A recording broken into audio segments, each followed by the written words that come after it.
Hello, ladies and gentlemen, we are back. And guess what? We are still in the lovely Tenerife. Right? And we have another special guest. And her name is Geraldine Reddy is her name. Is it Reddy or Reddy. Redding? Reddy. Now, Ger is an amazing singer because I've heard her sing on several occasions, and I spoke about Danielle, her daughter, in our previous podcast. But I was really interested to chat to Ger about what really influenced her musical life.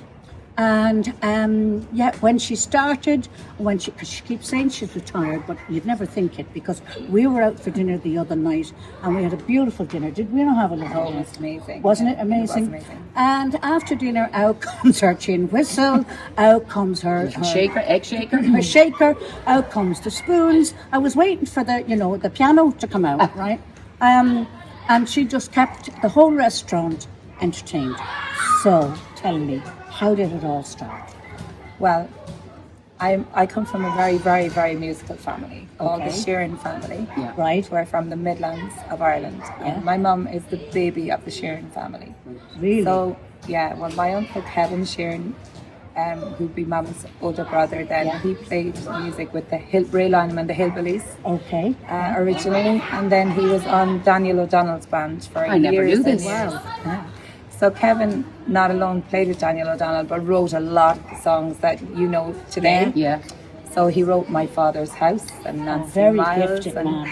I Don't Want to See Another Town. And he's recently just released a CD with a plethora of new songs on it that nobody has ever heard before. And he released it with his own children singing. And his own his own family have all sang some songs, but even Tony Allen from Foster and Allen has already released 2 of the songs off the CD. Wow. So it's become quite a famous. So can we get CD. his CD on Spotify or get it? Oh, you can, yeah. It's for what's it sale. called? It's Kevin Sheeran's original songs. I'm not 100% sure of the name of it, but I will get it for you. Yeah, please do. Because again, if I anybody... was put in a bit of a spot here now. So She was. I have No, to say, if anybody... we put her in a spot. She's a bit nervous. I am a little She's a bit bit nervous, She's very folks, nervous. but she's a beautiful person, and we've got to know her, and we Absolutely. love her company. And love she her plays a singing. lot of other instruments as well, don't you? I do, yeah. Very And good as for I her. said, then my mum would be the baby of the Sheeran family, Okay. and so Mummy was she was my teacher, She was your and mentor. my mentor, and when we were children, we always kind of sat around the house, and Mum would play the guitar, and I would sing, and I would always sang harmony. And Mary is always saying to me, she loves my harmony singing, but I was always singing harmony with my mum. So Fantastic. that's where we started. But my granny's kitchen going back would have had the best of musicians in it then, because obviously with Kevin playing with Ray Lyman and the Hillbillies, when I was tiny, they would be rehearsing in my granny's kitchen, and then we always had visitors like Tony Allen would be calling in and Ray Lyman would be calling in, and so I grew up with these people calling to my granny's house, and on a Just Sunday, became the norm to you. it was normal for me to have these famous people. Now I realise they were famous people. I didn't realise they were famous No, not when you're young. No, and and they were then your relatives, and they were just making music, yeah? But that's it. And then, of course, then my uncle Dan then and his late wife Mary, they have 11 in their family, and 8 of them are musicians. Wow. And they've played on so many different famous bands, and Wow. and they all like over the years, but they also have their own show on the road doing Take It to the Limit.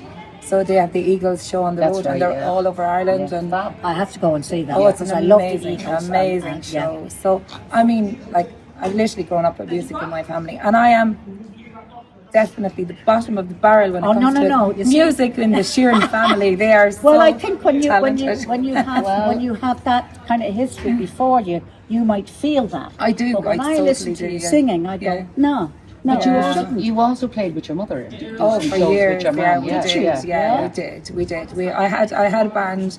I started off when I was like 17, and I had a band with a guy called Willie Daly. We did 2-piece band for a few years. I was only like the local pubs and clubs and stuff like that. And then a few years later, then I met Owen, and I stopped playing, and I had children or whatever. And then I kind of said, well, I'd love to go back doing it for a while. And then Mum and I had always said we'd love to play music together, but we were kind of like, will we, won't we, you know? And then, you know, it's kind I'm of glad you what we did. do. Because I actually sang with you one night. You and your did? mother. That was actually out of... And I was going to ask you, and I know it's early, but maybe before we finish this one today, I'd love the two of you to sing, because I know you two harmonise beautifully, and you can pick. So think about the song you're going to sing, because I think our listeners would really like that. Well, we'll do a little bit of it. Yeah. Oh, yeah. And I think Way early in the day for singing, Mary. Hold on. I have lived and I have loved. That one. Oh, yeah. Can you? Oh, lovely. Maybe. Okay. Go on. Right, well, I'll start it. This is the song that Phil Coulter wrote for me. Who? Phil Coulter. Oh, excuse me. Yes. Name dropper. What can I say? A name dropper. But I'm going And to I'm sing going to the sing a song. song that Mickey Mouse wrote for me. Okay, we'll do a After small that. bit of it just for you. Go on. And Geraldine will harmonise with me. All right. Okay, so here we go. C'est normal, il y a tous les appartements. I have lived and I have loved, and I have had my failed romances, taking all that life can give, and taking my fair share of chances. I've known just how it is to win, and I have felt the pain of losing. Some paths I chose would end in tears, but they were all of my own choosing. It's been a good life, far from the high life, and I thank God that this was my life. And that's all we do for now. That's not enough for me. No, it's not. So we will probably finish it at the end of the podcast. So, why did you retire? Well, actually, I was 30 years playing music. Right. So the pubs had really quieted down, I suppose. And I never wanted to kind of do the bigger scene. Okay. And then when I had the kids, I never wanted to be too far away from home, because Fair enough, yeah. for years I was going and I was doing dancing and stuff, and I was traveling away, and the kids, I was leaving them with babysitters, and then we had our own business as well. Yeah. So I was working during the week, and at the weekends and then I was gone. So I could be going at 5 in the evening, maybe traveling to do a dance, and I wouldn't be home until 3 in the morning. Yeah. And then I decided, no, I wasn't going to do that. I was going to just do the local area. So I'm talking 20, 30, 40 mile radius. Okay. So I enjoyed that. I loved the pubs. I loved the bit of banter. But then just kind of nearly, for the couple of years before COVID hit, it was gone to maybe 1 or 2 nights a week. So it was quieting down anyway, and the pubs had quieted Yes, down. they had. And then when COVID hit, and because I was playing with my mum at that stage, Yes. because going back a little bit, when Mum and I started playing together, we had my cousin playing with us, Jerome, and he played accordion. So we did a 3-piece band for a few years. Lovely. He's another cousin, he's another Sharon. Yeah. So from a different brother. Yeah. So Jerome was brilliant on the accordion, and we played together for a few years. And then when Jerome decided he wanted to go on and do his thing, his baby sister came along and she played fiddle with us for a few years. So we did a 3-piece band for a few years. And then when Kathleen decided, she met her husband and she was having a baby, and she wanted to do her own thing, then it was just me and Mum. And at that stage, I suppose the pubs couldn't really pay 3-piece bands. Yeah. It was kind of getting less and less harder for them to pay. And so we just went to a 2-piece band, and it was lovely. And then we had friends of ours who used to come along and sing, and we had a guy called Eddie Fitzpatrick, who's a friend of ours, who used to come along and play the accordion with us the odd night. And we had friends. We were sort of a band. We were very inclusive. So we had a couple of guys. People laugh at me. I used to pick up neighbours who used to love to come along and sing a few songs. So I used to pick up 2 paddies, 2 guys from up the road. The 2 paddies. The 2 paddies. Sounds like a podcast. And at one stage, I had a van. It was a big van, but it only had 3 seats in the front. And I would go and I'd say to Owen, like, we're doing a gig tonight, and he'd say, okay, and I'd say, but you may drive your own car, and he'd say, why is that? And I'd say, because the 2 paddies are after texting me. So I'm running out to Emo to pick up 1 paddy, and I have to pick up the other paddy, and I'm heading to us. Right, so go on. So now the 2 of them have passed away. They were a lot older, but they were lovely men, and they just wanted to come to the gigs. Yeah. So I'd go around doing collections, collect the paddies, and off we'd go to the gigs. But we always had kind of people come and to take part in the gig with us. And we had a man called Jerry Anderson, and he came to nearly every gig for about 5 years, and he used to sing. And Jerry has now passed away as well, but before he died, I brought him down to the Sheeran's recording studio, and he made a CD which I sang on, and it's a beautiful CD. Yeah. And he did it for his family, so his family didn't know he was going to do it. So I brought him down to Danny's recording studio, and he did the CD as a surprise for his family. And God bless when he passed away, then that was left there for him. But Jerry and his friend Arthur came to every gig, every night. And I remember saying to them, you know, I'm playing in Rascalade, but we're playing after the dance. It's not starting till 1 a.m, finishing at 3. Grand, I'll see you there. No matter where I was playing, you know, they came to every gig. So it was lovely. It was a lovely kind of a feeling for all of that inclusiveness. And there were that kind of crowd that I brought with me. I sang a lot of old country music, old Irish music, Some kind really of good folk ones, music, that sort of stuff, sing-along stuff. Yeah. I think what you've just told us is just resonates with me, because it reminds me of my own childhood and how the Irish are great at entertaining themselves. And you know, and we weren't. No one was chasing fame. No. But it was just the pure joy of singing, the pure joy of playing your instrument. It was so simple and yet so inclusive. And I think that's a dying form. Yeah. And I think that's really, really sad. It is and maybe sad. it's not a dying form. Maybe it still goes on. We just don't. I think it goes on in trad pubs, isn't it? The trad, is that what you call it? Yeah, and I think the kind of type of pubs that I played in, we had our own followers. Yes. And they would because I was doing it for 30 years, I suppose the people were getting older. Yes. But they were getting older. Yes. And it was like the young people were not coming along. But funnily enough, the music I was doing was kind of dying out. Yeah. But in the last couple of years, It's come back. it again, has come back again. yeah. So people, Cain, my son, he's kind of saying to me, Mum, do you know now that all the music you did then, like he keeps saying to me, Mum, will you sing Caledonia? Mum, will you sing and it's all Bright back. Blue Rose? Yeah. Mum, will you sing? And I'm like, Cain, there was a time when my songs were not the songs that young people wanted to hear. And he goes, Not Mum, anymore. that's what people want to hear now. Yeah. And he's Yeah. like, It is, because there's been a huge resurgence of country music. at that time, all And I could folk get to songs. follow me was old and people. folk songs, and I mean huge. And now, you yeah. go up like you go up, towards the north in particular. Yeah.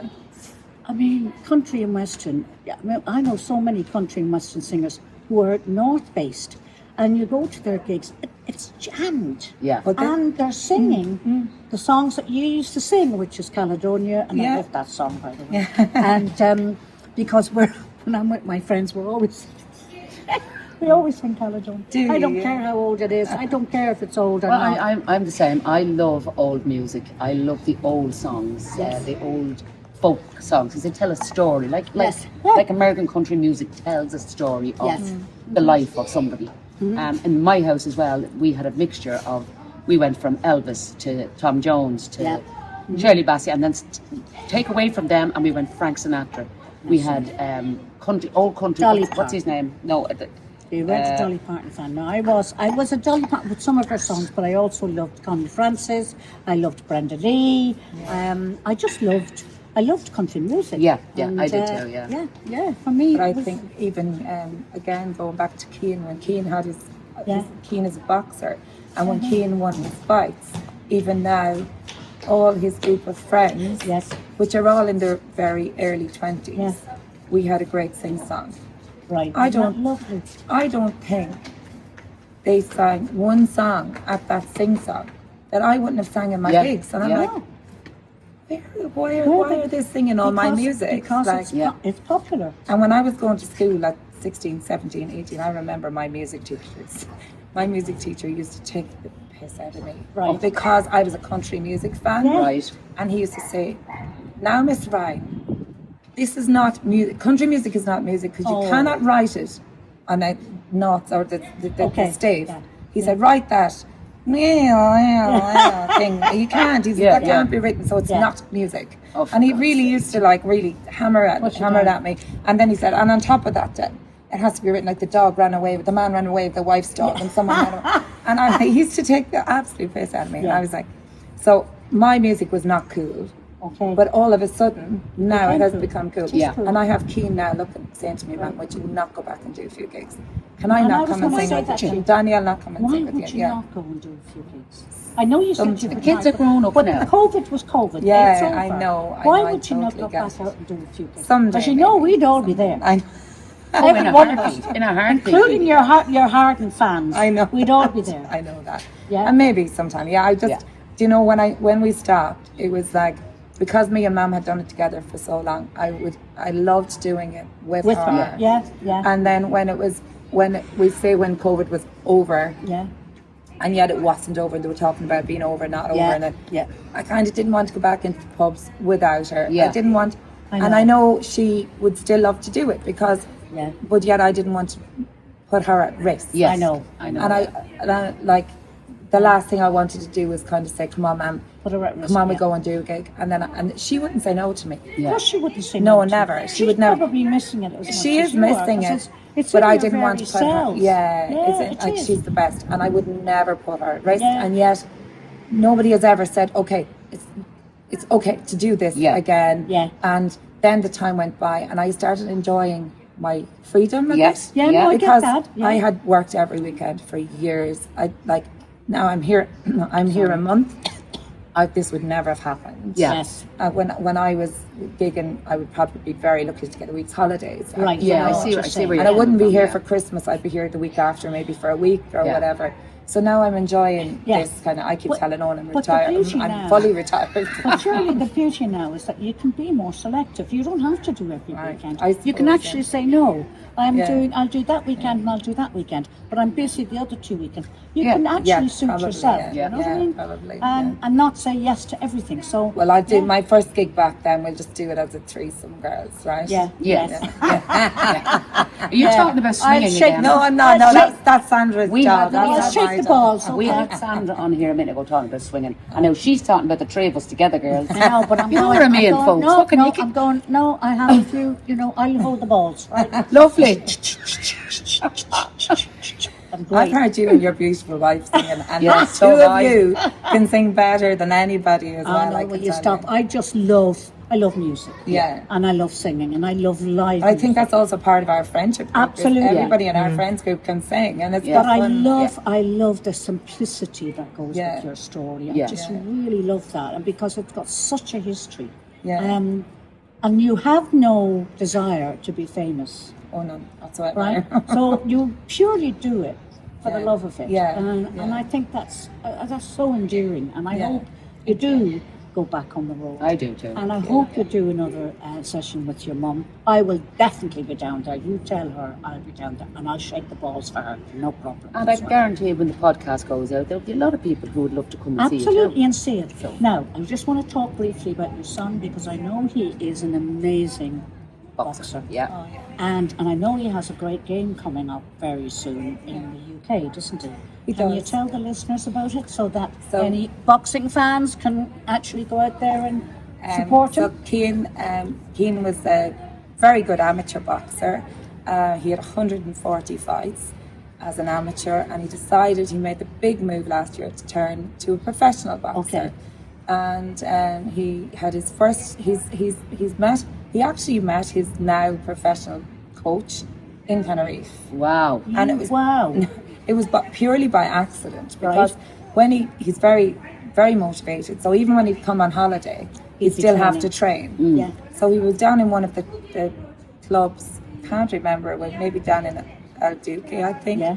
And he was in there training one day, and this guy came in and said, I have a guy here who's going to be doing a white collar boxing event. I don't know if you know what that means, but No. basically it's somebody who doesn't box, Okay. but they're doing it for charity and they're famous. Oh, okay. Okay, Yeah. gotcha. So this guy's name is Tom Zanetti, and he's a famous DJ. Okay. He has, if you look him up, he's millions of followers, Okay. right? And he's looking for somebody to do a bit of sparring, a bit of training with. Okay. And the guy who announced this is now Cain's coach, right? Wow. We know now, but then he said, anybody here willing to do a bit of sparring with him? Yeah. So Cain goes, I'll spar him, no bother Really? at all. Yeah. Stuck the hand up anyway, and seemingly the following day, Cain was picked up by car, limo, whatever, Yeah. rode up the mountain. Now, God knows he had no idea where he was Right. going. ended up in this amazing villa with its own boxing ring and everything built into this villa. Wow. And the two of them got to know each other. And Tom Zanetti has been following him ever since and wishing him luck with his fights and everything. And that day, Cain and Wayne became best friends. So his coach and now best friend is Wayne Woods. Okay. So Wayne and him got together and they just have hit it off. Cain was offered a lot of other spots as a professional because he was doing so well as an amateur. And he had gone to a few places in the UK and checked out the gyms, but he decided to pick Wayne as his coach because I think they got on so well. Yeah. Wow. As well as the fact that Wayne is a very good coach as well. Yep. And Cain now goes to Wayne's house to train, and for the first couple of months he slept in his caravan out the front of his house. So Cain was putting up a sleeping in the caravan, boys, here like and then he was moved up a grade, so he slept on the couch. Right. He's And getting then in close. when He has a bedroom. when the girls got to like him, because the girls started moving in now. One is 10, Dulcie, and the other girl is 17 or 18. Yeah. So the girls move into the one room now and give Cain one of the bedrooms. Oh, But Wayne has now offered to do the loft up next year if Cain's doing well with the boxing, so he has his own room in their house. Yeah, brilliant. That's how they've just taken him on like family. Brilliant. So his first fight was in Bradford, and he won that so spectacularly. It was just the best. We brought 80 odd people from Ireland, travelled over for his debut fight. God. And we also have family in England, and they also came. So we had over 100 people at his debut fight, which was amazing. Yeah. And then a couple of months later, he had his second fight in Dublin, and again, it was spectacular, unbelievable. He did great. So on the 15th of February now, he has his third fight back in the same hotel in Bradford in the Cedar Court. So we're really looking forward to that. Please God. So as soon as I go home now, that's my job. You'll start- to get the you'll start ticket promoting sales that. going and promoting that. So so Brilliant. we're jack of all Brilliant. trades now. Well, Master we of wish none. him the Talented very family. best. Talented we wish him family. the very best of luck, and always Thanks, remember Cass. pick Not up your at all. guitar after the fight, Cain, so that we can. well, that's his I know second you're thing. a multi-talented family, so that He would says be- if the boxing doesn't work out, he's just going to go to Nashville. Oh, I think the boxing will work out. I really do. So Geraldine, thank you very much. I know you were quite nervous, like Sandra. Come And on. thank you. But you've I spoke really so well. appreciate it, and it is just lovely to hear other people's stories. It's and their everyday backgrounds, people. isn't it? Yeah. Yeah. Everyday people. And unsung heroes, I call Yes. them. Right? And you are one of my heroines. Yes. You are amazing. Thanks, Mary. I think that brings us to the end of this particular podcast, because I'm losing my voice. Yes. and Mary's very drunk, so she needs to. That's why I haven't been speaking very much. Mary's really had enough to drink. So, and to be honest with you, I'm gasping. I'm gasping for gin and tonic. Yes, yes. So I'm going to leave it there, guys. So say goodbye, Mary, Goodbye, Mary. and goodbye from me and Ger. Thank you, ladies. Oh, It's been a pleasure. It's an Thank you. absolute pleasure. Don't Thank you forget to so much. subscribe. Yes. Please do. It really will make the difference to the podcasters. And we've got a huge following starting to come up now. Yes. And we want to get it out there and get it Yes, as far as we can. please, And please. once again, I can't remember the email address, but Danny will definitely put this up on the thing, I know. Yeah. But when you get the email address, ask us, tell us what Any you want us to questions you talk want about. answered, Ger and her family, any CDs that you want, Yes. please let us know, because we can pass that on to Ger and she'll make sure that you get a copy of the CDs. And the same with the guru that we had on, Sandra, her fashion guru, and also any questions you have about Tenerife or cruising, other than obviously. Or about me and Noel. You know, Or, I mean, you can ask me any questions at all. never I shuts won't up. always be honest with my answers, but I'll give it a go. But she's like an open book. Oh, listen, if they open me anymore, they may as well bury me. Just don't call her too early in the morning, Exactly. okay? Thank you very much, Thank and I you. hope you enjoyed this podcast. Bye bye, with Tenerife. everybody.